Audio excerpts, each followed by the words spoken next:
Handa na ang gobyerno para sa mandatory repatriation ng mga Pilipinong naiipit sa gera sa Lebanon. Samantala, nasa 11 OFW naman ang nakatakdang dumating sa bansa ngayong weekend. Si Kenneth Pasyente sa detalye. Puspusan na ang pagtutok ng Department of Migrant Workers at iba pang kinaukulang ahensya ng pamahalaan sa lagay ng mga overseas Filipino worker na apektado ng kaguluhan sa Lebanon. Ayon kay DMW Secretary Hans Leo Kakdak, kabilang daw sa naging direktiba ni Pangulong Ferdinand R. Marcos Jr. ay ang paggamit sa lahat ng government resources at assets para ligtas na maiuwi ang mga OFW. More than anything, it's the President concern for our OFWs. The President has always been concerned for the welfare and security safety of our OFWs, and so he deemed it a proper time to convene all of us and find ways to heighten or strengthen our approach in terms of securing the safety and security of our OFWs. Sa datos ng ahensya, nasa 11 OFW ang nakatakdang dumating sa bansa ngayong weekend.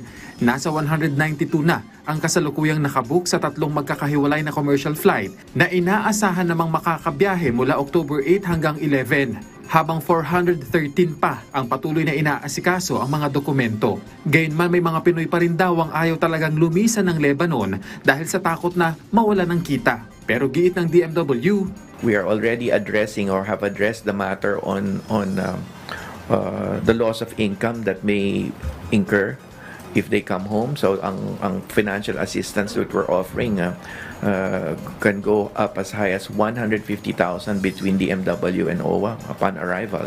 That's good for 4 to 6 months salary. 179 na OFW naman ang kasalukuyang nasa mga shelter sa Beirut kung saan ibinibigay ng pamahalaan ang kanilang pangangailangan gaya ng pagkain. Hinahanap na rin daw sa ngayon ng OWA ang mga Pinoy na naipaulat na nananatili sa mga tent. If we can identify where these reports are of OFWs staying in tents, we will go to them and bring them to our shelters. Sa ngayon, naghihintay pa ng abiso ang DMW mula sa DFA kung maitataas pa sa level 4 ang alert level sa Lebanon. At sakali mang mangyari ito, ay handa silang maipatupad ang mandatory repatriation. We stand ready. In fact, that is might have been answered already. Your question might have been answered by the President's directives yesterday. So the President has heightened our engagement in terms of safely repatriating our OFWs out of Lebanon. So that would accommodate any situation.